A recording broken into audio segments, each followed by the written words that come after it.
por fin he completado el vídeo de todas las explicaciones de las actividades de la tarea 2.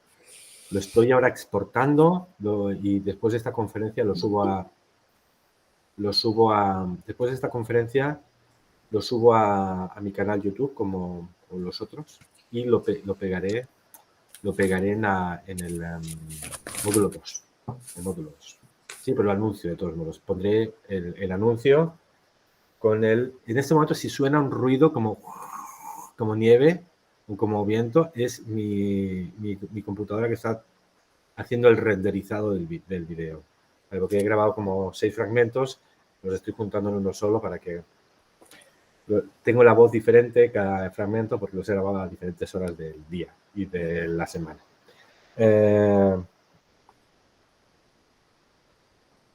Vale, yo creo que en las, tal como ha quedado comentadas las actividades, se puede, deseo, que se aclare la utilidad de la parrilla de análisis. La parrilla de análisis, como dije, simplemente es cosas que no tienes que olvidar mirar, porque son significativas, ¿sí? Creo que tal como ha quedado la explicación en el vídeo, queda como claro para qué nos sirve. Y puede ser útil que las observaciones que hay ahí sirvan como para crear las actividades que tenemos que crear, ¿sí? ¿En qué sentido? Bueno, todas las dudas acerca de una actividad que tenga 4 fases y digamos, bueno, es que hay una comprensión audiovisual y luego hay una interacción entre 2 estudiantes y luego hay no sé qué, pero ¿cómo es que esto es una actividad de reflexión?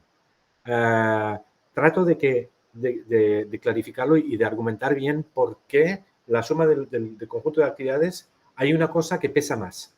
Estratégicamente hay algo en el diseño que nos dice a dónde, porque a veces la comprensión lectora es una manera de activar vocabulario, de entrar cognitivamente en un tema, pero a lo mejor la actividad tiene como gran objetivo que el estudiante haga una reflexión sobre cómo funciona el pretérito imperfecto y que además intente crear una regla, ¿sí? Si vemos eso, entonces en el conjunto de la unidad didáctica, esa actividad tiene papel de reflexión. Pero si hay una gran producción en el final y todas las fases del trabajo desembocan en que el estudiante haga una producción bastante libre, bastante compleja, bastante sofisticada, bastante interesante, única de un grupo con respecto a otros grupos. Entonces, aunque esa microsecuencia de actividades empiece con una comprensión lectora, piensen si esa comprensión lectora no es una manera de que el estudiante perciba un modelo de texto que tiene que producir. Podría estar orientada al output, pero la primera lecturita de esa microsecuencia podría ser, aquí tienes el modelo de lo que luego te vamos a pedir que produzcas. Sí, como estrategia general, ahora digo, repito, en unas 2 horas estará el vídeo colgado con todos los comentarios. Cuando tengan tiempo, se aburran, mírenlo. No lo miren toda la vez porque ha quedado 1 minuto 10. Pero intenten siempre darse, cuando analicen una actividad, no la den por analizada la primera. Dense un momento de decir, vamos a ver qué hay, cuántas partes. Así opero yo. Ahí tiene 3 partes. ¿Qué hay superficialmente aquí, aquí y allí? ¿Sí? Y luego ya van entrando en detalles de cada una de ellas y al final se llevan la impresión de conjunto, de cómo funcionan las partes con respecto al todo.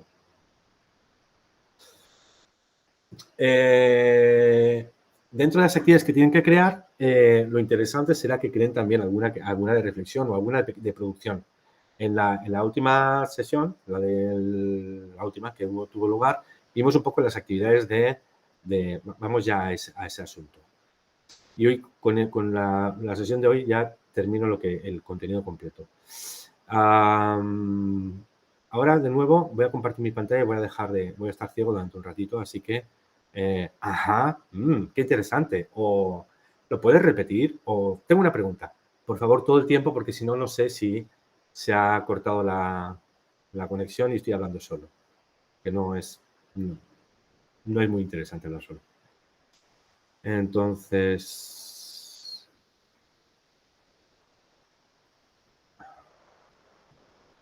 el último día vimos las actividades de reflexión, vimos las actividades de reflexión inductiva, actividades de gramática inductiva, ¿sí?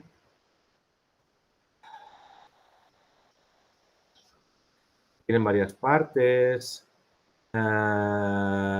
y el estudiante tiene que sacar por sí mismo una conclusión, lo cual no nos excluye como profesores, todo lo contrario. Nos deja... ¿a quién le gusta la música en directo? A mí me gusta. A todos. A todos. ¿Por qué en un concierto importante de los Rolling Stones, por ejemplo, hay unos teloneros? Porque hay un grupo chiquitito que va al inicio.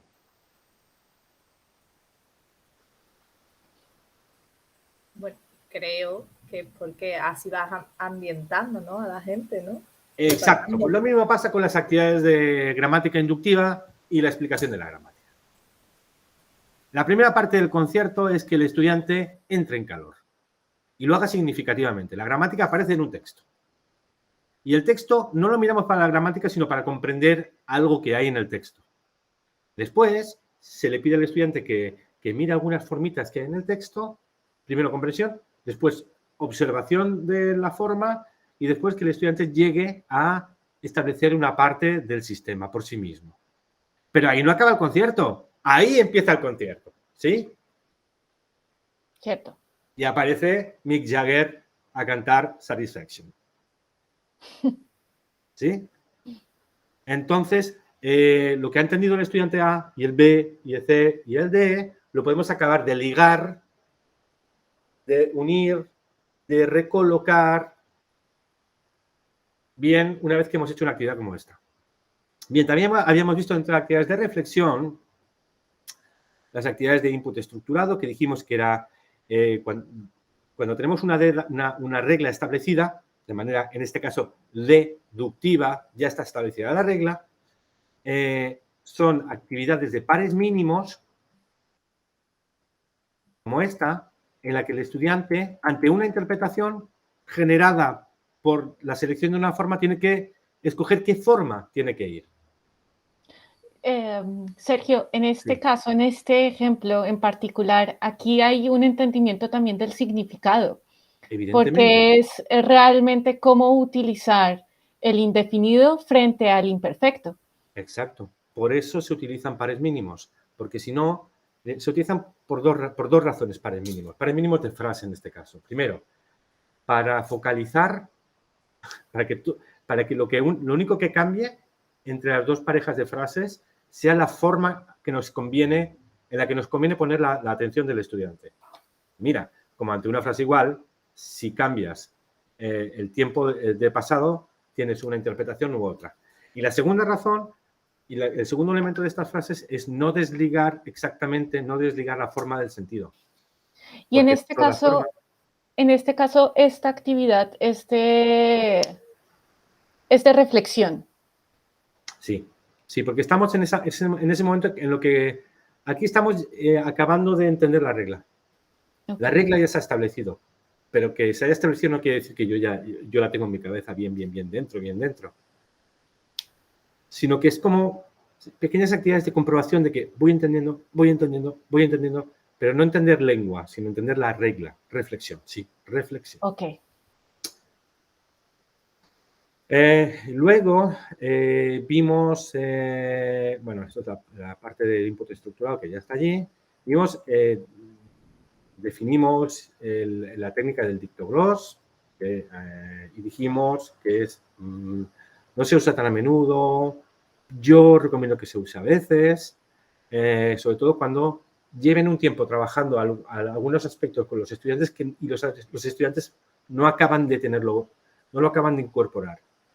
Aunque lo entienden cuando les preguntas y te lo dicen bien cuando les preguntas, cuando en la producción fluida no lo usan. Y una actividad como esta sirve para establecer un enlace entre lo que sé y lo que no sé que... Bueno, entre lo que sé y lo profundo. que aún tengo, en lo profundo todavía no lo tengo bien incorporado. Y ya en el vídeo, no lo voy a repetir, en el vídeo hicimos una pequeña demostración, bueno, más que demostración, explicación, en realidad no demostración. Luego, pasamos ya y entramos a las actividades de output, de producción, y distinguimos varias. Primero las más controladas y luego dijimos que están las más libres poco a poco. Y de las más controladas empezamos y vimos los clásicos drills. Las actividades llamadas de, entre comillas, práctica. Práctica, paréntesis, de la forma y generalmente sin significado.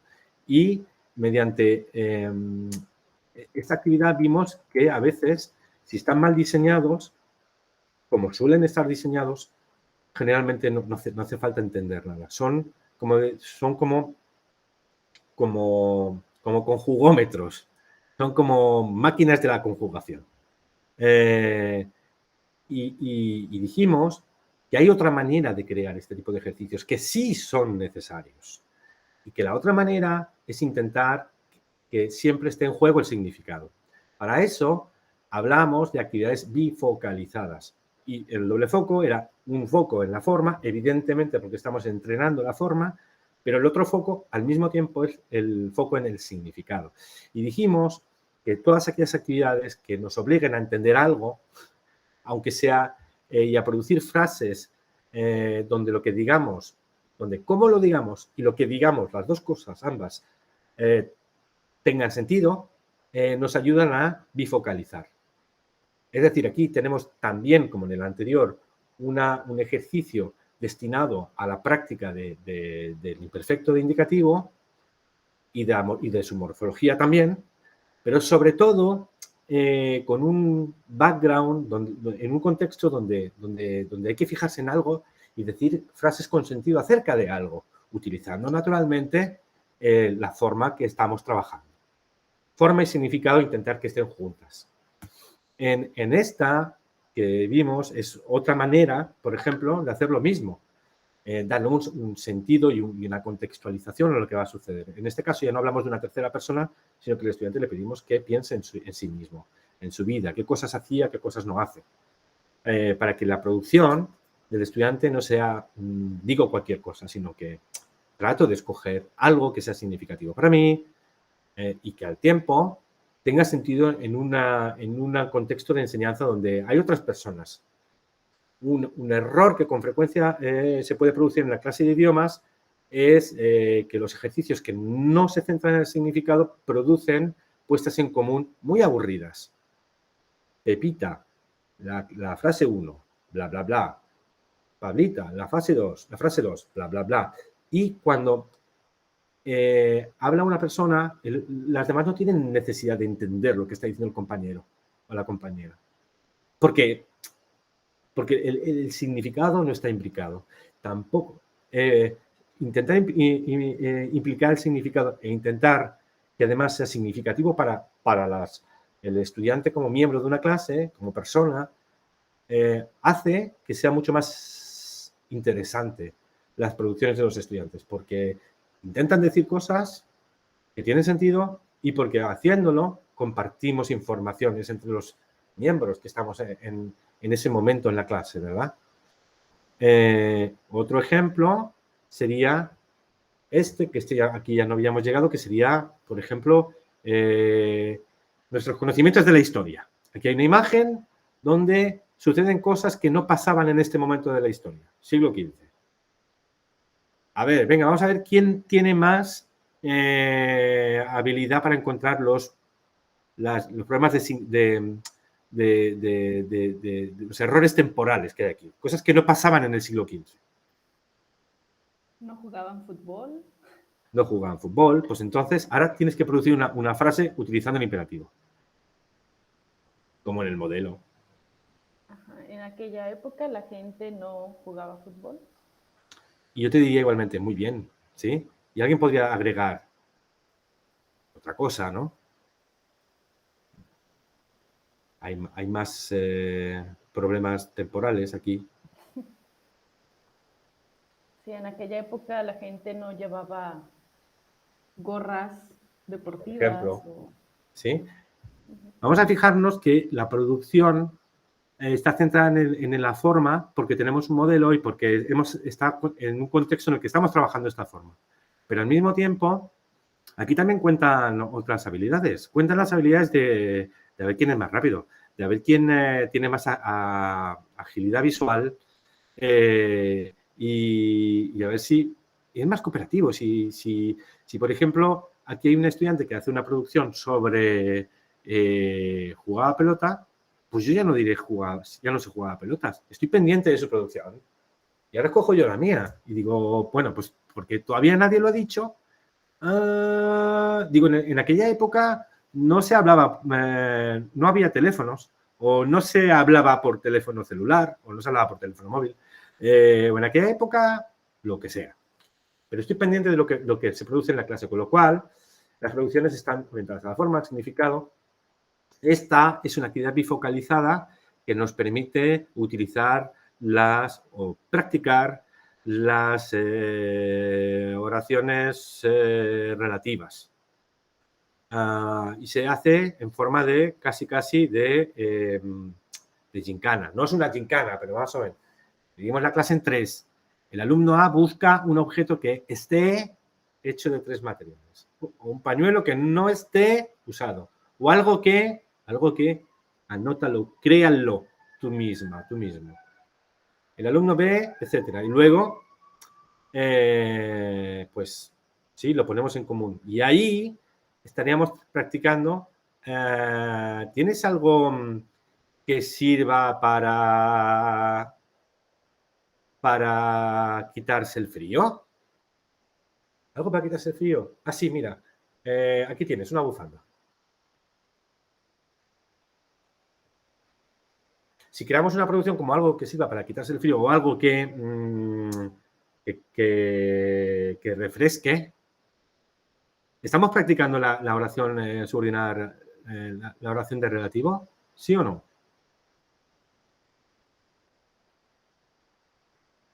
Se cortó la comunicación.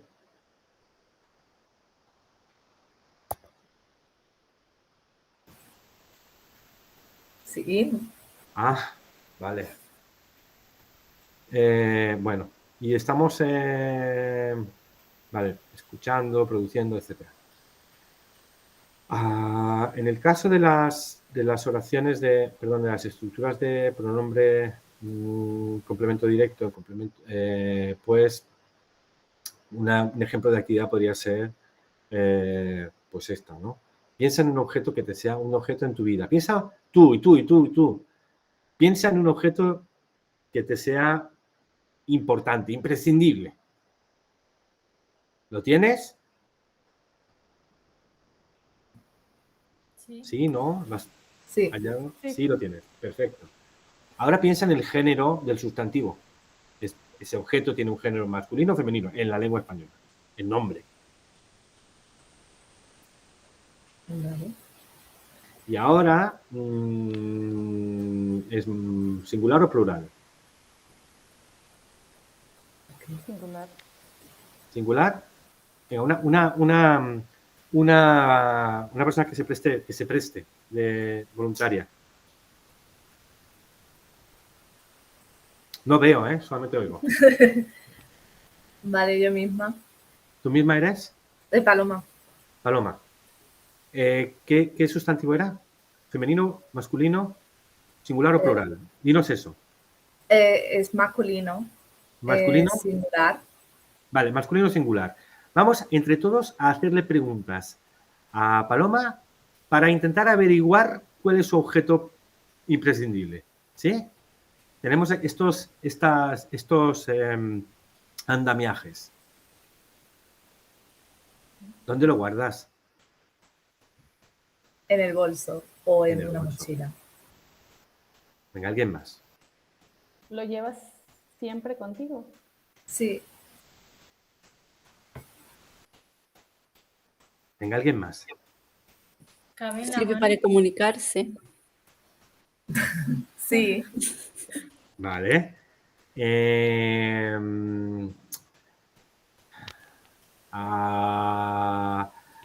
¿Lo tienes siempre encendido? No. No.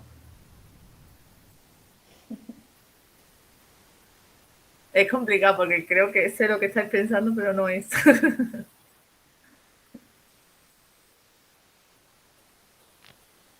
Pues sí, Mide además menos de 10 centímetros. Uy. Bueno, es alargado, sí. ¿Os doy una Normalmente, pista? uy, Sí, por favor. Me tienes en ascuas. Se usa también para el dibujo. ¿Para? Para dibujar.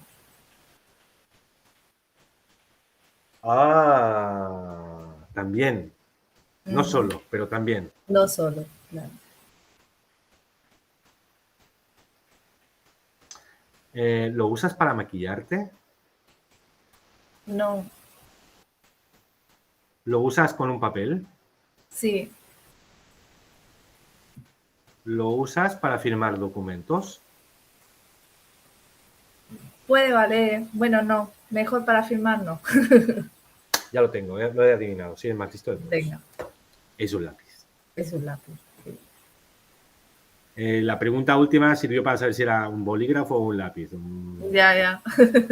Bueno, la cuestión, aunque si nos fijamos, no hemos usado obligatoriamente todos lo, la, porque hemos formulado a veces un enunciado que tenía otro tipo de verbo, que no tenía pronombre, que no necesitaba pronombre. ¿Sí? Pero en general hemos podido practicar cuando se usa el pronombre de complemento directo. Cuando hay un objeto que ya no hace falta mencionar porque está en el contexto. En este caso es un juego. Y no hace falta mencionarlo. En este juego no es que no se ha mencionado, pero lo queremos adivinar. ¿Sí? Pero ya está presupuesto. Y eso en la comunicación pasa igual. En la comunicación, si digo, esto es un rotulador.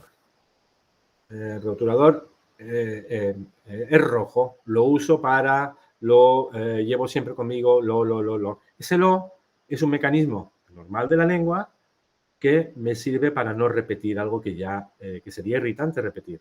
Y ya está presupuesto, lo sabemos. Bueno, pues una manera de practicarlo sería con una actividad bifocalizada, sería una actividad como esta.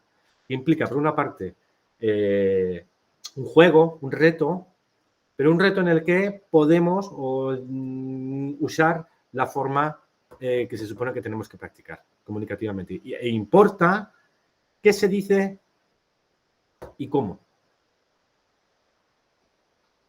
Esto es una actividad bifocalizada. Bien, las actividades bifocalizadas, por tanto, son actividades que ofrecen oportunidades para entrenarse en el uso de las formas, pero sin perder de vista el significado y un mínimo contexto.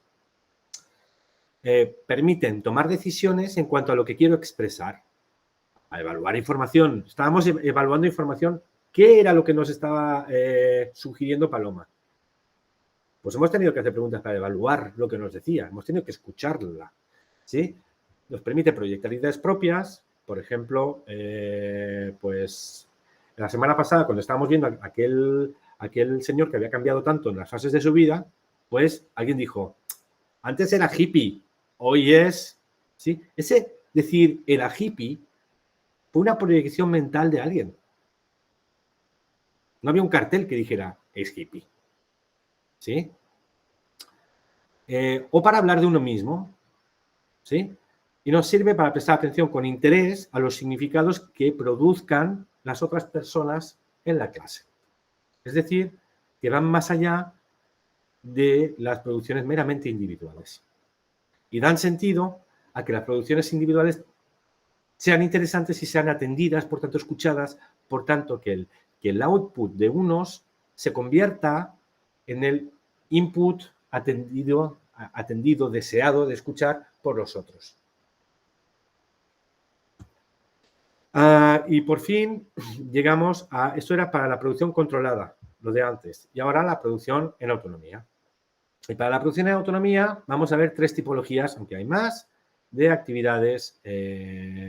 Los diálogos es una actividad que no me gusta porque no es muy significativa. ¿Sí? Venga, vamos a hacer esto. tenemos un modelo de diálogo. Perdone, ¿tienen vestidos de noche de color negro? ¿De qué talla? La talla 42, por favor. ¿Alguien quiere ser vendedora?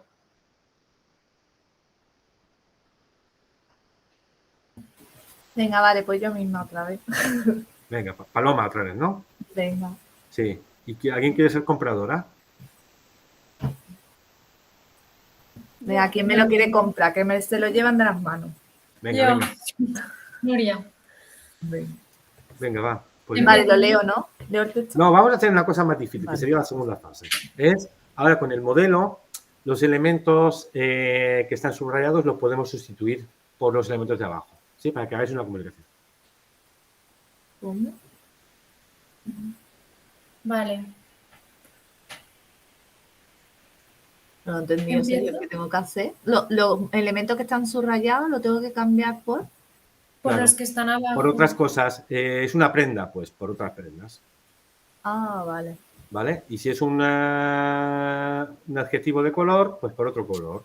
Y Vale. si es un adjetivo de tamaño, pues por otro tamaño. Porque ya hemos leído y practicado el modelo. Y ahora vamos a ir Vale. más allá en el modelo. Vamos a ser más sofisticados. Vale. Vale. Perdone, ¿tienen pantalones estrechos blancos? Sí, tenemos por aquí, pasa aquí al stand. Los tengo de la talla 36, si quieres, o los tengo aquí también de color, de otro color, beige, por ejemplo. Vale. ¿Qué te gustan, los pantalones cortos o los largos? ¿O los estrechos o los anchos? Estrechos y largos, por favor. Vale, pues mira, tengo este aquí rebajado con las 3B, bonito y barato, muy bueno. Vendido. Vendido. Vale. Ya lo vendí. Sí, me gusta mucho. Lo compro.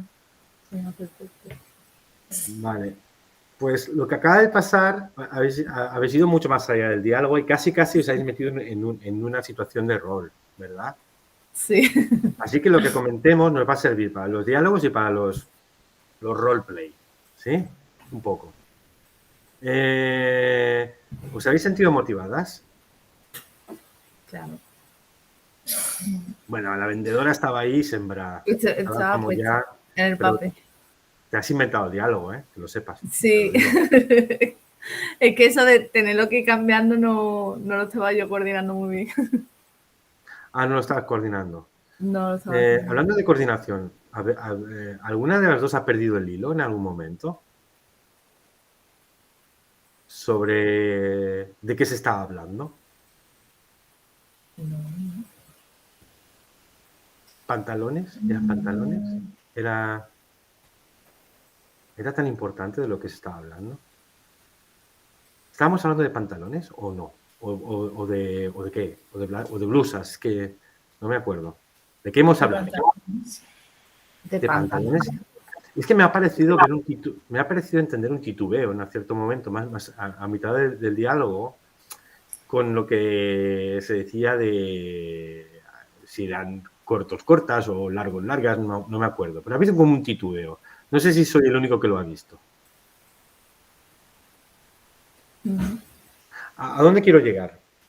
Que al final, con este tipo de actividades, ya no sé, hay un momento en el que no sé de qué estoy hablando. O sea, no estoy cognitivamente dentro. ¿Qué toca? Pantalones, pantalones. Ahora toca blusa. Blusa, pues uno blanco. No, uno blanco no, una blanca. La blusa. Ah, cuesta mucho, pero es normal que cueste mucho. Porque es una imitación un poco... Primero que es una imitación donde hay un subtexto. ¿Qué es? El subtexto es, si te aprendes de memoria estos fragmentos de lengua, cuando vayas a una tienda y hagas una pregunta como esta, vas a obtener exactamente una réplica como la otra. Si voy a una tienda y digo, ¿tienen vestidos de noche de color negro? ¿Estamos seguras aquí de que nos van a responder de qué talla? Puede, pero igual nos dicen no. O igual nos dicen, negros no, pero tengo un montón de vestidos. O nos preguntan, ¿para qué tipo de ocasión? O sí, en los diálogos, en la realidad, son mucho más inesperados. Y uno de los subtextos es que si trabajamos mucho con diálogos, es que los estudiantes prevean que esa sensación de seguridad con respecto a la realidad. Y si yo pregunto A, me van a responder B. Así que me aprendo exactamente y literalmente cómo se produce la pregunta A y la respuesta B y la subpregunta C, etcétera, etcétera. Y luego la realidad nos dice que no, que la comunicación es un proceso un poquitito más creativo.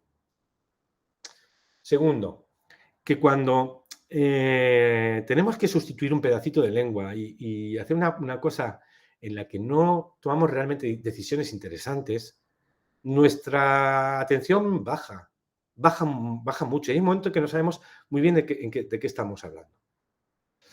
Un poco eso puede pasar con los roleplay. En los roleplay está estudiado que los estudiantes, primero, a veces no tienen todas las herramientas lingüísticas para para cumplir todos los papeles que se les piden, ¿sí? Un buen roleplay nos va a dar un buen trabajo previo con el vocabulario y con algunos apoyos para hablar, pero aún así nos metemos en dos situaciones ficticias, donde una persona hace una cosa que en realidad no está haciendo y otra persona hace una cosa que tampoco está haciendo.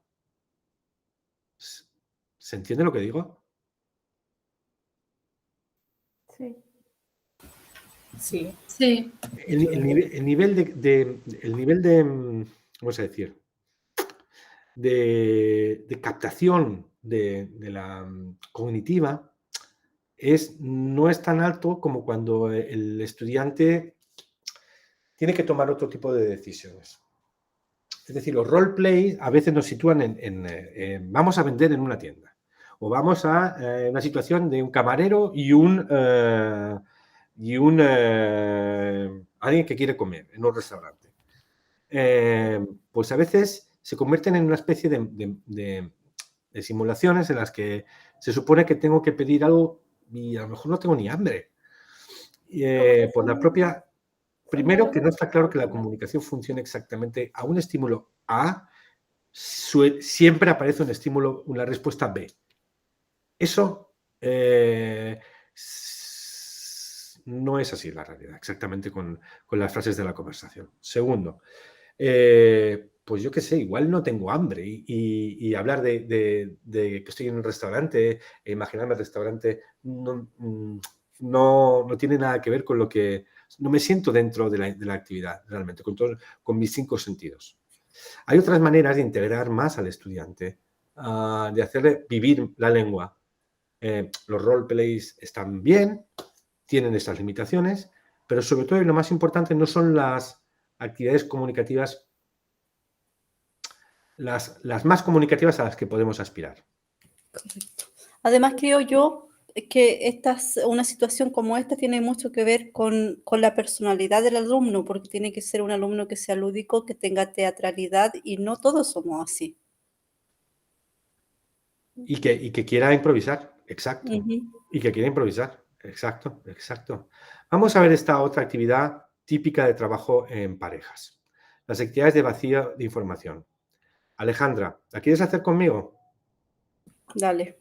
¿Sí? Mira, Vamos. tú te lees la instrucción A y yo me leo la B. Y luego lo Ya. hacemos, ¿sí? Esta es una actividad de vacío de información. Un momento, voy a quitar este mensaje. Ujú.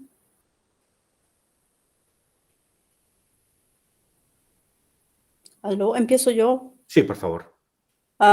Disculpe, padre putativo, ¿dónde puedo dejar la taza de desayuno? No te preocupes, hija temporal. La puedes dejar en la estantería del baño. Y tú sabes que la maleta tuve un problema porque era demasiado grande y al tratar de entrar choqué con el mueble que estaba al frente de la puerta. Pero, ¿dónde lo puedo dejar? A la puerta, el problema... la maleta. La maleta la puedes dejar en la habitación de la plancha. Para las toallas, ¿dónde puedo usar mi toalla? La verdad es que no quiero que se mezcle con las toallas de los otros familiares.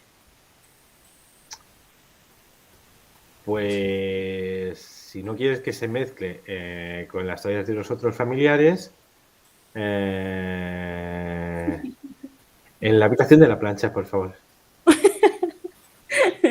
Y por último, los libros. ¿Dónde los podría dejar? En el armario de la cocina, desde luego. No, en la librería del salón, por favor. Muchas gracias. Y ya está. Venga, vamos a seguir hablando. Vamos a seguir hablando con nosotros. Claro. ¿Tienes más ¿Sobre cosas qué? que necesites colocar, hija mía putativa? Sí, tengo otras cosas. La verdad, pero no son tan importantes, las podríamos Vale, dejar. de acuerdo.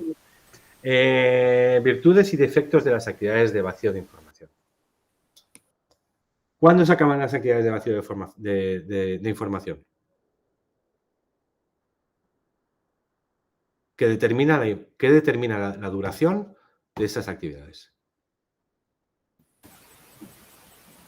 Los temas que están enlistados. Los puntos de vacío de información. Yo creo que tiempo. 4 puntos, en este caso hay 4 puntos. En cuanto Alejandra formule las 4 preguntas y yo le responda, le dé las 4 respuestas, ya está. Se acabó. Segundo, yo, francamente, a veces me ha faltado dónde decir, porque a lo mejor, bueno, Alejandra, ha improvisado mucho y me ha dicho que no quería que su toalla esté con los demás, con las toallas de los demás, sí, por una cuestión, pues, de higiene, lo cual me parece fantástico. Pero yo en ese momento me he puesto a ver mis 4 puntos y digo, pues no sé, pero no se me ocurre una buena idea, porque la estantería del baño no, desde luego, es el lugar a evitar. La habitación de la plancha, bueno, pues que allí igual no va a poner su toalla nadie. En la librería del salón no, porque es un lugar común, y en el armario de la cocina, pues no, porque no es un lugar. Me ha costado mucho, ¿sí? Ya. Pregunta, ¿el Sí. alumno acá tiene que ver la información de las 2 personas? No, generalmente no. Generalmente las actividades de vacío de vacío de información das 2 papelitos. Alumno A, un papelito, alumno B, otro papelito. Entonces, cada uno sabe la información que ignora y la información que tiene. Y el otro, al revés. O sea, ¿sí? No comparten informaciones. Entonces, yo sé que tengo que encontrar un lugar para mis toallas, pero tengo un lugar. Sí, hay una información que yo poseo y otra que no. Y a la inversa con la otra persona. Con lo cual, la interacción va a estar fundamentada por llenar estos vacíos de conocimiento. En cuanto yo sepa los puntos de información que tengo que completar, me los hayas completado tú, mi parte terminó. Y en cuanto yo te complete a ti tus partes de vacío de información, tu parte también ha terminado. Cesa la comunicación.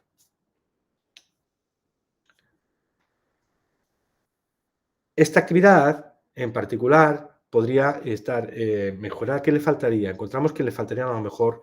¿qué le faltaría para mejorar la producción? Muestras de producción, por ejemplo, para saber cómo llevar a cabo la interacción, como para empezarla, para propiciarla. También le podría faltar, pues no sé, alguna ayuda léxica, quizá, etcétera. Pero en cualquier caso, lo importante, lo que me gustaría que establecer, sobre todo, es que dentro de un enfoque comunicativo y de un enfoque por tareas, ¿esas actividades sirven o no sirven? Sirven. Pero son lo más sofisticado a lo que podemos aspirar y es donde nos tenemos que parar desde el punto de vista comunicativo. No, no es lo más sofisticado. Y este tipo de actividades es como, para mí, es una preparación cuasi comunicativa, pero todavía no es una comunicación auténtica. ¿Sí? Entonces, ¿las podemos utilizar? Sí, usémoslas, pero no nos quedemos en eso, sino que además de esto, propongamos otras actividades donde los estudiantes tengan una mayor capacidad de toma de decisiones. Si además de Sergio, sí, qué pena, tengo una pregunta. claro. Estaba pensando que, por ejemplo, con los adultos, este tipo de actividades les encanta, porque realmente tienen que utilizar la parte estructural, pero por el otro lado tienen que oír a la otra persona y les encanta también criticar a la otra persona en donde se equivocan y donde no. Entonces, ahora me quedé pensando, ¿y si este tipo de actividades se utilizaran para la parte de reflexión, por ejemplo? Podrías hacerlo en el caso de que quieras que unos... Estamos hablando de estudiantes alemanes. Y los estudiantes alemanes tienen una cosa cultural muy, muy interesante, que es el criticismo, en el buen sentido de la palabra. Aquello que entienden que no está bien, culturalmente es adecuado decir que no está bien. Si mi profesora dice algo con lo que no estoy de acuerdo, voy a levantar la mano y voy a decir, mis alumnos alemanes, el primer marcador que aprendieron, casi, era casi siempre pero. Decían pero. Porque querían intervenir y decir algo. Y de unos a otros también me parece correcto, o sea, lo podemos aprovechar. ¿Podemos utilizar esto para una actividad de reflexión? ¿Por qué no?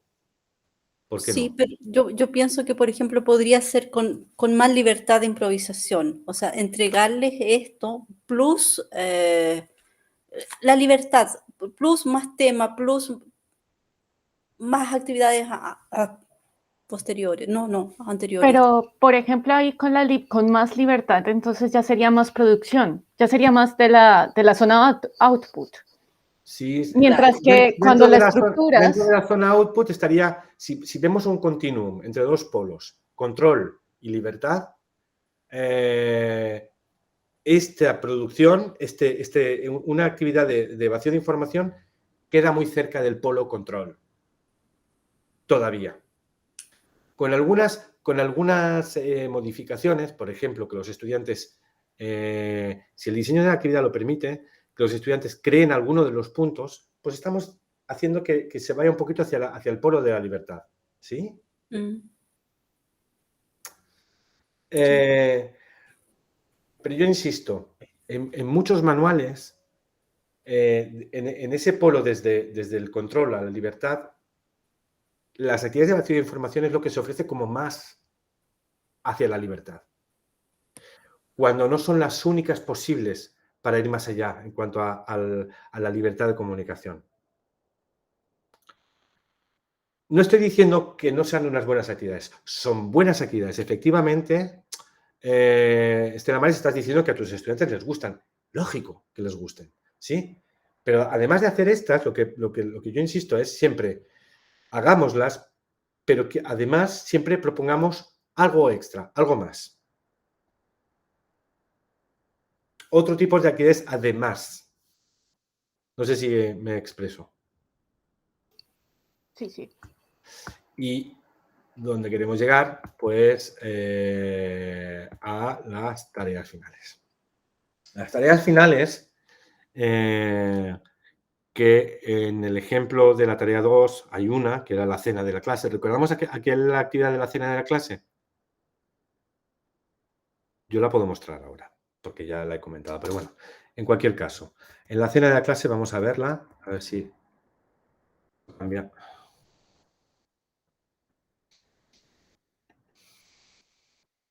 ¿Se ve la actividad de la cena de la clase?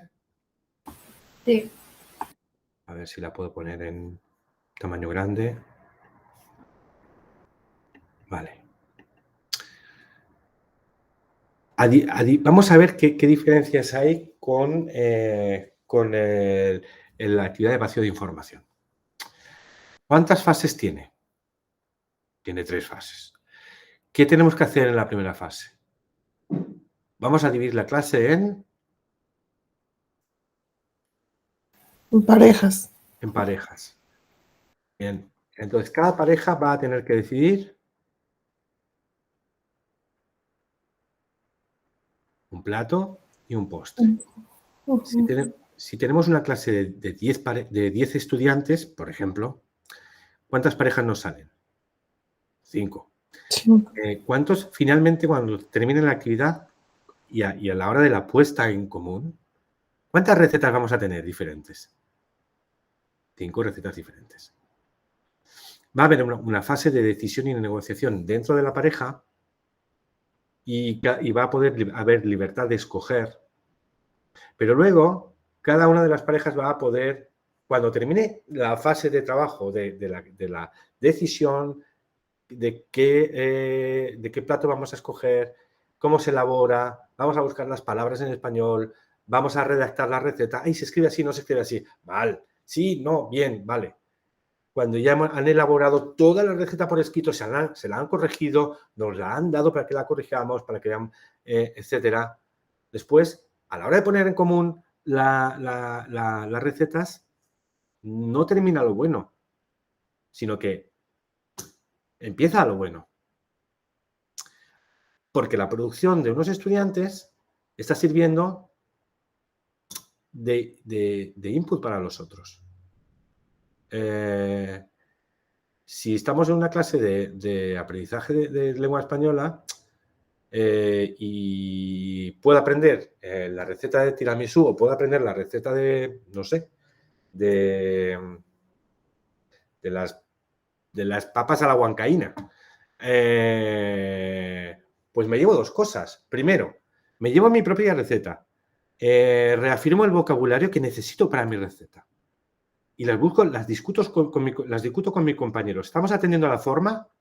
Sí. ¿Al significado? Sí, porque tenemos que expresar nuestra receta. ¿Y a la forma? Sí, porque queremos buscar la palabra correcta y expresar nuestro escrito o nuestra pauta para la comunicación de manera correcta. Vamos a tener tiempo para planificarlo y hacerlo. Pero luego, ¿va a ser interesante para lo que comparta con los demás? Pues generalmente puede llegar a serlo. Y además de aprender mi vocabulario, mis palabras para decir en primer lugar, en segundo lugar, al final, y además de aprender mis formas impersonales, del verbo en forma impersonal, o sea, el sé impersonal con los verbos del español, además de todo eso, voy a aprender las recetas que me generen mis compañeros. Y voy a aprender, si ellos buscaron papa a la huancaína o buscaron un sancocho de no sé qué, me voy a llevar como resultado final. Primero voy a prestar atención al vocabulario y a las formas en mi producción, pero luego voy a prestar atención al vocabulario y a las formas en las producciones de mis estudiantes, porque las voy a querer escuchar, porque quiero saber con qué me van a sorprender. Si yo me esforcé con mi compañero para generar una receta que nos parezca suficientemente lucida, suficientemente bonita, rica, etcétera, luego vamos a ver qué es lo que tienen los demás, qué han pensado ellos.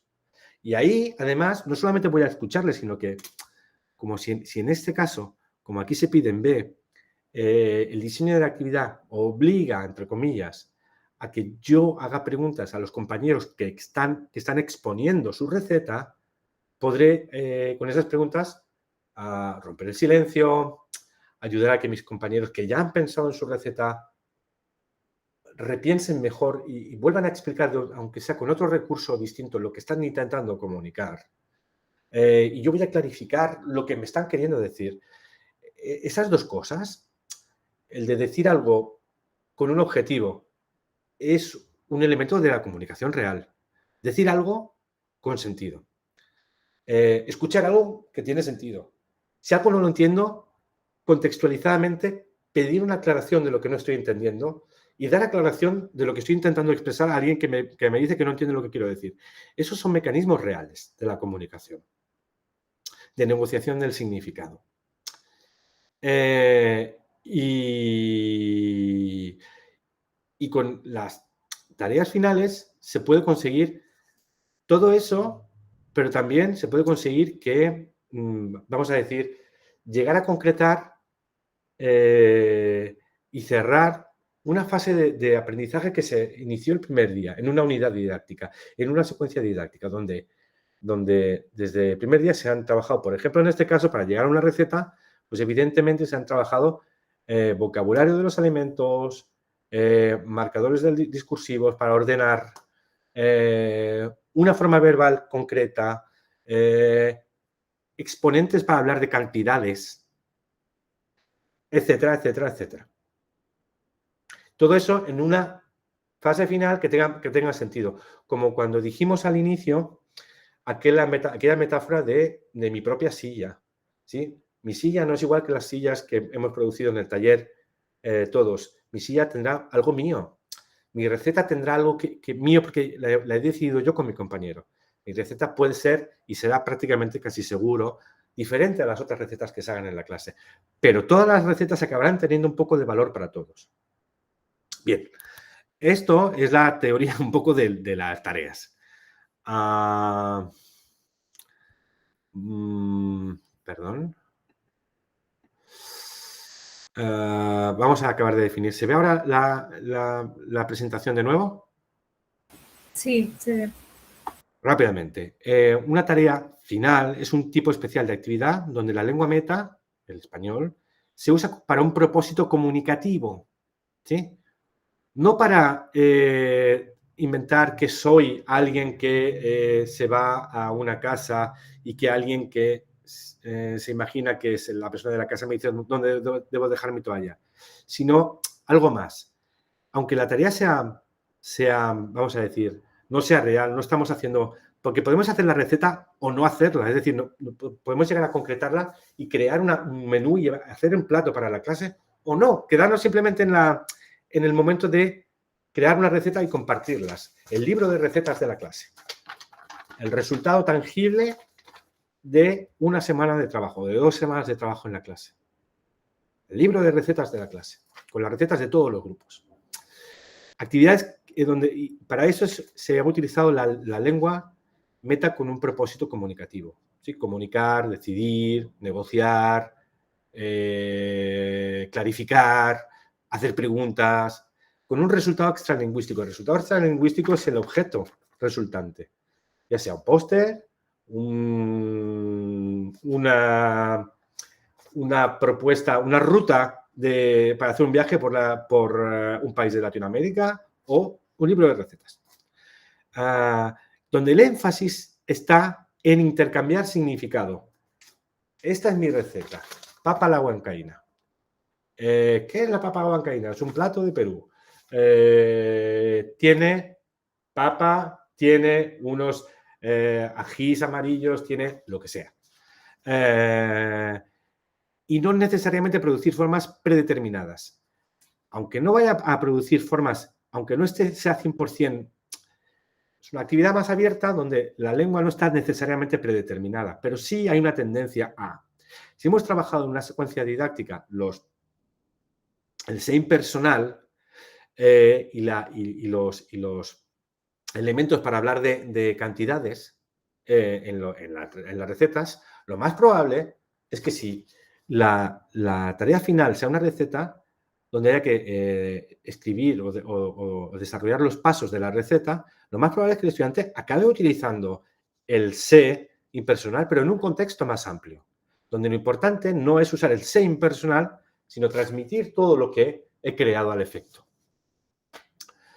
Esa es la definición de David Willis. La definición de Rod Ellis es una tarea final, es un plan de trabajo.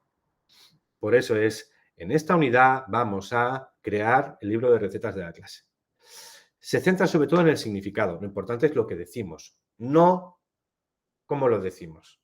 Aún así, y por eso se pone en marcha el procesamiento real de la lengua. ¿Qué significa papa? Papa es como dicen patata en América. Patata es una palabra de España. Sí, solo de España. Vale. Puede implicar más de una destreza. Para crear una receta, seguramente el estudiante tendrá que leer en internet, inspirarse, tendrá que escribir, se corregirán entre ellos, tendrá que hacer una presentación pública, expresión oral. Si hay preguntas, respuestas, habrá una interacción real motivada, ¿sí? si hay que decir cuáles son las mejores recetas de la clase o las peores o las más interesantes, las más exóticas. Va a haber un proceso de negociación y votación, va a ser procesos de procesamiento real de la lengua, de más de una destreza. Y tienen, como decíamos, un resultado comunicativo concreto. Una silla, algo tangible, un objeto, objetuado, un producto que, como dijimos en el caso del estudiante de Viena, no sé si se acuerdan, la segunda clase, aquel estudiante que se llama Thomas, ¿sí? Viendo la producción, el producto del estudiante, podemos hacer una idea de cuántos procesos se han ido produciendo en la mente de los estudiantes para llegar hasta el final. Las tareas, bueno, están aquí hay más ejemplos de tareas, pero con esto podemos, yo creo, que ir dando por terminada la clase. Y una última, esto me lo voy a saltar porque esto no nos ha dado tiempo, pero no está muy lejos de lo que ya hemos dicho. En cualquier caso, sí que voy a dar toda la presentación para que quien tenga interés pueda leerla toda hasta el final, evidentemente. Antes de terminar, una idea que me gustaría comunicar. Una metáfora nuevamente. Vamos a imaginar que... ¿qué vemos aquí? Un puente. Un puente. ¿Y qué hay en los extremos del puente? Orillas. Orillas. Vamos a imaginar que cada orilla es una persona. Si cada orilla es una persona, ¿qué es lo que permite la comunicación? El puente. El puente. ¿Qué sería la gramática? Pues la Los cimientos, ¿no? abajo, ¿no? La base, los cimientos. ¿Qué sería un mensaje? Los mensajes circulan de una orilla a la otra orilla, ¿verdad? Los pasos. Los El coches, camino. los coches de arriba o las personas. Los coches, los automóviles o las personas que cruzan serían los mensajes. Y aquello que sostiene los mensajes y permite que pasen de una orilla a otra sería El idioma, digamos. el puente, la El estructura, puente. el idioma. Bien, si la comunicación es que pasen mensajes de un lado al otro, la lengua es lo que sostiene los mensajes. Si la comunicación es conectar una orilla con otra orilla, vamos a pensar en las clases de gramática. Si nuestras clases de gramática son dar estructura y estructura y estructura y estructura y estructura, esperando que algún día habrá suficiente estructura para llegar a conectar a la otra orilla, ¿cuándo va a llegar la comunicación? Nunca. La idea es otra. La idea es que se puede comunicar desde el primer día con muy poca estructura. Pero que cada vez que comunicas, te vayas de la clase y digas, hoy me he comunicado en español. Como nosotros nos pudimos comunicar en ruso el otro día. ¿Sí? Y cada vez que nos comunicamos, cada vez que pasamos por ahí, no solo tengamos la satisfacción, sino que agreguemos una piecita más y una pieza más y una pieza más para que al final el puente, por el propio acto de comunicarse, sea cada vez más robusto. Por unidades bien planificadas, unidades donde la dificultad de la comunicación y la dificultad de la forma son concordantes. ¿Sí? Un puente para cada nivel y una sensación de logro cada día. Qué bonito. Es súper cursi, ¿verdad? Profundo. Pero bonito. Tenemos todavía unos minutos, pero yo creo que todo lo que, o no, ya hemos pasado incluso de la hora, pero yo creo que lo que me ponía como objetivo hoy ya lo hemos cubierto. Así que podemos dedicar... Un momento.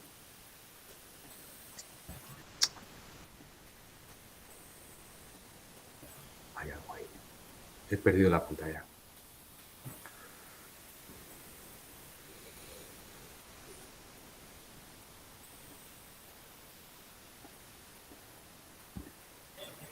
Aquí. Oh, por fin. Vale, pues supongo que hay preguntas sobre la tarea. Si ya hemos podido ver la tarea 3, si hay preguntas, pues respondámoslas ahora. Yo Si hay tengo una sobre cualquier pregunta. cosa, pues sí. Bueno, tengo muchas. Realmente. Pero vamos con las importantes. Tú nos diste unos recursos comunicativos, recursos gramaticales y recursos léxicos. Los textos apuntan directamente a algunos, no a todos. Lo que quiere decir que nos toca hacer como muestras de lengua o andamiajes para poder verlos todos, porque con los solos textos no se puede, ¿cierto? Sí, en gran parte Bien. sí. Aunque debo decir que haría falta algún texto más para cubrir todos esos recursos. Yo no intentaría agotar todos los recursos, sino los principales que estén justificados por los textos. ¿Sí? Okay. Si ves que puedes agregar alguno otro sin que sea tomarlo por los pelos, mediante un recurso, mediante un cuadro, incluso si quieres con otro texto chiquitito que se relacione de algún modo con lo que ahí hay, hazlo. Pero cubrir el 100% de esos objetivos, porque eso está simplificado. Lo saqué de una unidad que tiene 12 actividades en total. ¿Sí? Y lo he reducido a lo que se ve. ¿Sí? Para estimular que en los huecos cada uno encuentre lo que quiere, lo que necesita. Pero del texto inicial, por ejemplo, creo que hay un tipo de contenido que está listado ahí que cuesta más, que no está ahí directamente. Me lo vas a decir tú. Es que la otra pregunta era si para ese texto, para el primero, uno puede hacer como unas actividades introductorias para llegar a ese primer texto y no partir de ese primer texto. Claro, es que hay una cosa que no hicimos, pero está un poco explicado en el vídeo que voy a publicar ahora, el comentar.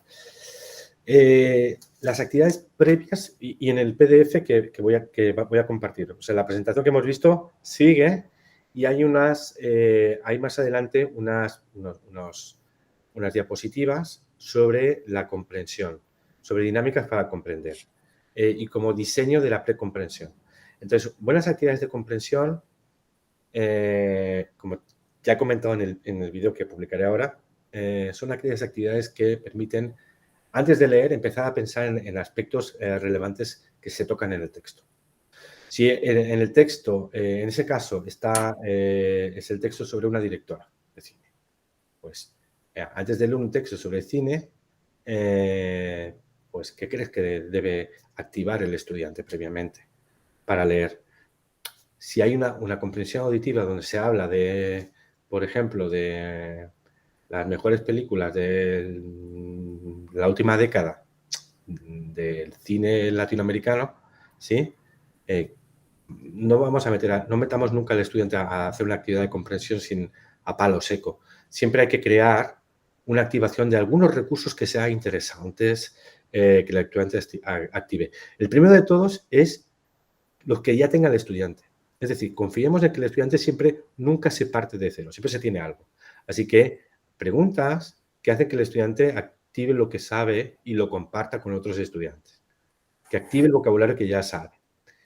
Algunos elementos, siempre en las actividades de precomprensión y en las actividades de la tarea 2 que se analizaron, ¿sí? Y el vídeo que yo lo explico, hay muchos ejemplos de actividades de precomprensión. Miren los ejemplos de actividades, porque es muy importante. Luego, las actividades de comprensión. En la grabación, ya lo escucharán, digo una cosa 2000 veces, la repito muchísimo. La peor actividad de comprensión que se puede proponer es lee. Del mismo modo que la peor actividad de comprensión auditiva que se puede proponer es escucha. Hay que proponer un objetivo. Lee para averiguar, por ejemplo, ¿cuántas películas? ¿Quién crees que es esta directora? ¿La conoces? ¿Conoces algo del cine? Ahora lee el texto y para decir cuántas películas ha escrito, ha dirigido, o cuántas, o crea un foco. Tienes que crear un foco con el cual el estudiante entre y se pelee con el texto. Unos objetivos. No es lee qué, comprende qué. Fija algo, ya sea a nivel de comprensión global del texto o a nivel de comprensión chiquitita de partes del texto. Una cosa que habría dicho es que nos equivocaremos siempre si solo proponemos comprensión de aspectos chiquititos, ¿sí? Porque la comprensión no funciona así. La comprensión siempre hay una comprensión de la globalidad. Entonces, hazte preguntas sobre ¿de qué crees que habla el texto? Es muy buena pregunta. Y luego puedes preguntar algo como ¿cuántas crees que es más guionista o directora? Justifica tu respuesta con elementos del texto. Pues yo leo y digo, pues yo qué sé. Esa pregunta creo que es inteligente porque tengo que procesar toda la información que hay sobre lo que ha hecho su carrera y decir, pues yo creo que aunque es guionista es más directora porque es que ha escrito el guión de no sé cuántas pero ha dirigido más películas. Entonces mi respuesta tomaría además partes del texto, puesto que ha escrito más películas, ha dirigido más películas, es más directora que guionista. Eso me lo estoy inventando, ¿sí? Y las que menos me gustan, pero que son muy habituales, es ¿qué significa la palabra de la línea tercera? A es rojo, B ñoñúrculo o C no sé cuántos. Esa es la estrategia más pobre de comprensión. Porque no tiene nada que ver con el contenido del texto, porque no desarrolla ninguna habilidad comunicativa, nada de nada. Y esas estrategias, digamos, pero se pueden combinar, pero no preguntas de esas a la palabrita, porque no sirven. La comprensión es comprender, ¿no? El texto.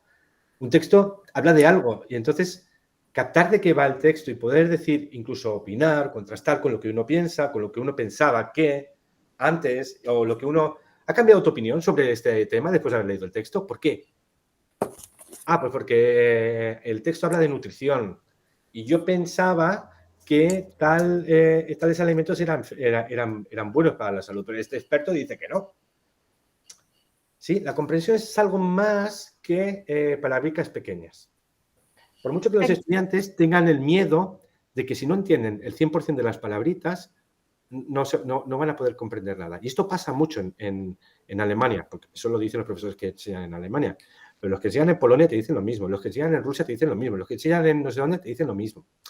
Los estudiantes, por tradiciones de aprendizaje, pueden pensar que si no entienden el 100% de las palabras, no entienden lo que dice un texto.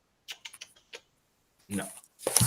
Hay que hacer que se relaje. Por una parte, hay que darle su medicina, lo que quieren, hay que darles, dijimos el efecto placebo, pero por otra parte también tenemos que ayudarlos que también vean las cosas de otro modo. Un poquito de eso y un poquito de lo otro. Entonces, luego, otra cosa muy importante, y lo digo en el vídeo que ya he grabado. Las actividades de gramática inductiva. Si queremos hacer actividades de gramática inductiva, ya hay una actividad en la tarea que da pie para eso.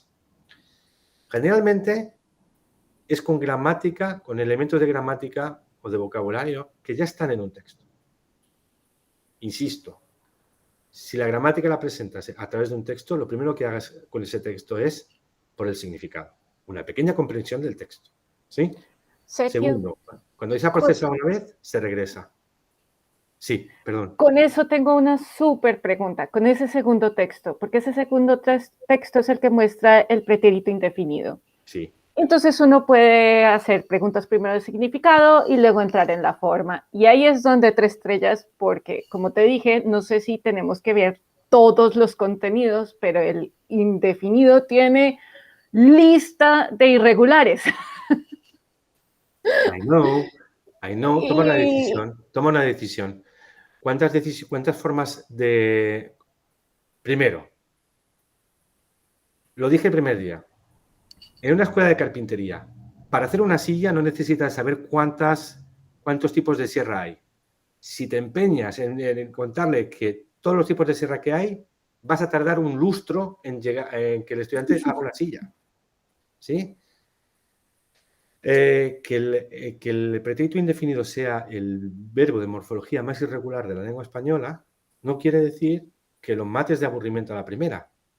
Primero ayúdalo, mide cuántas formas regulares hay y cuántas formas irregulares. Y propone algo que sea desde el punto de vista cognitivo, que no sea un golpe que no sea un puñetazo en la cara. Pero entonces en la unidad o la secuencia que tenemos que hacer, tenemos que ver que nuestro estudiante no solo entienda el indefinido en el tema de biografías, sino que también, sí, reconozca las formas de todo el compendio de Sí, verbos. Con la gramática hay una cosa, forma y significado, sin separar. Por una parte está qué significa ese verbo. En alemán tenemos una circunstancia que es ese verbo, esa cosa, en alemán, si no me equivoco, se hace con una forma perfecta, ¿no? Ich Habe etwas gemacht. geboren o lo que sea. Uh-huh. Mientras que en español eso se hace con una forma, con la forma simple, ¿sí? Bueno, pues eso ya es un aprendizaje para un estudiante alemán, ¿sí? Por otra parte, distinguir y clasificar formas regulares de formas irregulares y aprender algunas de las irregulares, ¿sí? Yo no entraría muy a fondo a las formas irregulares, ¿sí? Okay. Solo algunas. O sea, porque eso es una cosa que se tiene que ir trabajando de a poco. O sea, hay que ir entrando poco a poco. En una unidad didáctica, al menos no con una sola actividad sacar todos los paradigmas, sino pensar en 2 o 3 paradas a lo largo de una unidad didáctica para trabajar primero los regulares, luego otro input, los irregulares, etcétera, porque exigen mucho esfuerzo los irregulares del indefinido en español. En la forma, con menos sistemática de todo el tiempo, de los tiempos verbales. Tienen muchas formas irregulares. Entonces, en este caso, lo que podemos hacer es como centrar los verbos en torno a la temática que estamos tratando. Cine, biografías, etcétera, y como ir trayendo los verbos que vean cómo son los regulares, pero uno que otro, como fue, murió. Sí, sí. Notar y clasificar en regulares e irregulares, ¿sí? Crear una tabla medias es un buen recurso. Una tabla que tenga formas personales vacías y otras llenas para que el estudiante pueda, para que sea posible que el estudiante, entre lo que hay en la tabla y entre lo que hay en el texto, pueda ir completando el solito el sistema. Que no sea inmediatamente lógico, o sea, que sea todo lógico, pero que no sea como coser y cantar, sino que haya un poquito de reto que el estudiante tiene que ver. Eso está bien, como para alertar de la morfología, ¿sí? Pero como digo, hay ejemplos en las actividades de la tarea 2, con ser y estar, y luego hay, se trabaja ser y estar, y luego hay. ¿Por qué después eso? Pues porque puedes decidir no hacerlo el mismo día, lo haces otro día. Y hoy vemos y luego en cuanto a la producción, porque los estudiantes tendrán que utilizar el indefinido ¿para qué? Para hablar de biografía, pues para hablar de un personaje del que escojan hablar o para hablar de sí mismos, de la propia biografía, ¿verdad? Piensa en qué verbos van a necesitar realmente, ¿sí? Nacer es regular, ¿no? Sí. ¿Sí? Pero murió no, por ejemplo. Morir. Afortunadamente no se han muerto tus estudiantes, si no, no serían tus estudiantes. Y eso va a mi última pregunta, Sergio. Como te decía, tiene muchos temas esa unidad y hacer actividades que condensen todo es... Yo me estoy armando un lío. Entonces mi pregunta es, por ejemplo, ¿puedo hablar sobre biografías pero obviar la parte de cine? Por ejemplo, con la primera muestra de texto que tenemos, que es más, sí, habla de una persona que se dedica al cine, pero me interesa más el texto como biografía. Sí, pero fíjate, la biografía puedes hacer las dos cosas separadas o las dos cosas juntas. Y el cine da para mucho. O sea, el cine tiene una cosa maravillosa, que es que hay ídolos. Hay actores y actrices y directores que son muy conocidos por ti y por todos los compañeros. Así que una idea puede ser que el estudiante escoja a un actor o a una actriz que admira, por la razón que sea, y que hable de su biografía. Y tienes una conexión entre biografía y cine. Y luego, si son tareas que se tienen que compartir, pues que tú me cuentes cuál es tu actor favorito y por qué admiras a este actor que ha hecho en su vida para que lo admires, ¿sí? Me va a resultar muy interesante si conozco a un aspecto de la vida de, yo qué sé, en mi caso, de Scarlett Johansson, de no sé, por decir un nombre, ¿eh? ¿Cómo se llama ese actor que hizo, no sé? Tienes flexibilidad, solamente tienes flexibilidad, pero yo creo que la idea esa te puede ayudar a unir.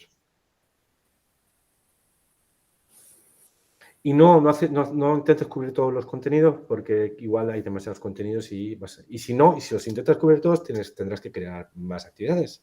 Además que, por ejemplo, ese de la diferencia entre irse. Tuve que ir a la gramática para aprenderla. Que sí, es esa idea de abandonar. Es una diferencia léxica. Es una cosa para que estemos todos alerta de que la gramática no lo es todo. Que hay cosas que son idiomáticas y que son, vamos a llamarles léxicas. Ir e irse, o sea, hay una cosa que es el pronombre reflexivo, no funciona siempre así, pero en muchos casos como comer, comerse, como beber, beberse, dormir, dormirse, ese pronombre reflexivo tiene un valor aspectual. Pero hasta el punto, y en muchos casos como ir, irse también, pero hasta el punto de que, de que otras lenguas no lo van a traducir igual. Ir e irse, estoy convencido de que no se dicen igual en alemán. En inglés desde luego que no. Ir es go. Y irse es to leave. Abandonar un lugar. ¿Sí? Entonces, ahí hay cosas que tened en cuenta. Hay que tener en cuenta que a veces son las trampas del profesor. Pues ya como es el mismo verbo con este pronombre, piensa en la perspectiva del estudiante. Ahí hay ese valor aspectual. Puede diferenciar tanto el significado de una forma y de otra. Es más, que los equivalentes en otras lenguas no tienen ni por qué ser iguales. ¿Sí? Por ejemplo, dormir y dormirse. Dormir, en inglés. To sleep, ¿no? Dormirse. To fall asleep. Es que no es ni el mismo verbo. Sí. Bueno, en alemán igual. Igual en alemán también. Igual en alemán. Einschlafen. Vale, en ese caso, ir e irse están porque está el viaje. Creo. Y son dos verbos muy, muy interesantes para hablar de viajes. Ir a un lugar. Pero además hay una cuestión también léxica de léxico gramatical. Ir e irse no llevan el mismo tipo de complementos. Ir a un lugar, irse de un lugar.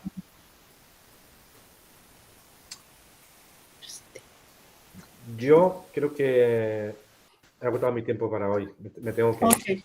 Sergio, una última pregunta. ¿Cómo entregamos este trabajo? ¿Por correo electrónico? Tengo que mirar si puedo poner un buzón de entrega en la plataforma, pero si no, por correo electrónico. Se puede hacer individual o en parejas. Si lo quieren hacer en parejas, se puede hacer en parejas. Ok, súper. Excelente. Bravo. Sí. No, solamente una sugerencia antes de irnos. Creo que los profesores siempre vamos a estar frente al análisis y creación de materiales. Creo que en cuanto un profesor aprenda esto, tiene como un camino un poquito seguro en ser exitoso como profesional. Por tanto, creo que hay que evaluar la situación para los próximos alumnos de ELE para que ellos tengan más tiempo esta clase. O sea, yo como recién llegada y no teniendo ninguna experiencia en español, me hizo falta muchísimo. Eso. A mí también. Siento que realmente es una clase que es fundamental, sobre todo para todos los que en algún momento nos hemos metido con enseñar el idioma y que tenemos siempre que crear nuevas formas de manipular los manuales. No sé si hay elogio por debajo de esas palabras de ambas, pero en cualquier caso, los elogios para después. Ahora vamos a trabajar en esos trabajos y nos vamos a seguir viendo, seguro. Espero los trabajos si es de pareja, mejor, también me lo ponen fácil. Más fácil porque tendré menos que corregir. Porque lo interesante es que sí corrija, porque los comentarios van a ser lo más interesante. O sea, la propuesta que hagan más los comentarios creo que puede ayudar a acabar de cerrar algunos aspectos que se han abierto en esta asignatura. Que como dices, Alejandra, pues nos van... O sea, no es una cosa que hacemos una asignatura más o menos larga, con más o menos tiempo, sino que es una cosa que nos va a acompañar años. Y yo siempre digo hago una reflexión. Si crear materiales es una profesión para la que se necesita años, ¿sí? La creación del profesor que tiene que ser psicólogo, animador de grupos, administrador, todo eso, más creador de materiales, son muchas cosas que hacer al mismo tiempo, ¿sí? No son fáciles los materiales. Hay que insistir, hay que hacer, hay que probar, hay que corregir, hay que compartir, y cuando se comparte, está abierto a los comentarios de los compañeros. Es un proceso largo, no se aprende de una vez. Ya está. Espero pues los trabajos, en primer lugar, si no digo nada, los trabajos por correo electrónico. Yo en cualquier caso los voy a colgar en la plataforma para que haya constancia legal. Pero si puedo crear un espacio de entrega, creo que sí, pues entonces lo indicaré. Escribiré un mensaje en el foro indicando cuál es el espacio de entrega para esos correos. Pero si no, por correo igualmente me lo pueden enviar y yo voy a dejar en algún lugar de la universidad. Así que no haya preocupación con eso. En 10 minutos habré colgado el vídeo con las explicaciones de la tarea 2, la tarea anterior, ¿sí? Comentadas. Creo que merece la pena que se vea en algún momento, ¿sí? Si puede ser antes del trabajo, mejor. Y el vídeo de la sesión de ahora, pues estará, si no esta tarde, mañana. Y para cualquier Muchas cosa, gracias, el Sergio. correo Sergio, electrónico ¿tenemos tu correo electrónico? lo tenemos aquí. Sí, está aquí. ¿Dónde? Te lo está apuntando, creo, en el chat. ¿No? Sí, así es. Pero si no, también lo pongo en el...